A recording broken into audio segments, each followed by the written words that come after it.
പെരിയ ഇരട്ടക്കൊലക്കേസിലെ പ്രതിയുടെ മകന്റെ വിവാഹ സൽക്കാരത്തിൽ പങ്കെടുത്ത കോൺഗ്രസ് നേതാക്കൾക്കെതിരെ KPCC നടപടി. പെരിയ ബാലകൃഷ്ണൻ, രാജൻ, പ്രമോദ് രാമകൃഷ്ണൻ എന്നിവരെ പാർട്ടി പ്രാഥമിക അംഗത്വത്തിൽ നിന്നും പുറത്താക്കി. KPCC അന്വേഷണ സമിതിയുടെ റിപ്പോർട്ടിന്റെ അടിസ്ഥാനത്തിലാണ് നടപടി.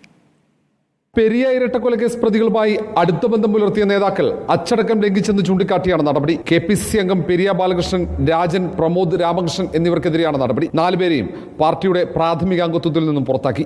KPCC അന്വേഷണ സമിതി റിപ്പോർട്ടിന്റെ അടിസ്ഥാനത്തിലാണ് നടപടി. KPCC രാഷ്ട്രീയകാര്യ സമിതി അംഗം N Subrahmanyam, general secretary PM Niyas എന്നിവരടങ്ങുന്ന സമിതിയായിരുന്നു അന്വേഷണ ചുമതല. പ്രതികളുമായി ബന്ധം പുലർത്തിയതിലൂടെ രക്തസാക്ഷി കുടുംബങ്ങളെ പരസ്യമായി അപമാനിച്ചെന്ന് KPCC വിലയിരുത്തി. രാജ്മോഹൻ ഉണ്ണിത്താനെതിരെ 4 പേരും സാമൂഹ്യ മാധ്യമങ്ങളിൽ പ്രചാരണം നടത്തിയെന്നും ആരോപണമുണ്ട്. അതേസമയം രാജ്മോഹൻ ഉണ്ണിത്താനെതിരെ രൂക്ഷ വിമർശനവുമായി പെരിയ ബാലകൃഷ്ണൻ രംഗത്തെത്തി. ഉണ്ണിത്താനെ ഭയന്നാണ് KPCC അധ്യക്ഷൻ തനിക്കെതിരെ നടപടി സ്വീകരിച്ചതെന്ന് ബാലകൃഷ്ണൻ ആരോപിച്ചു.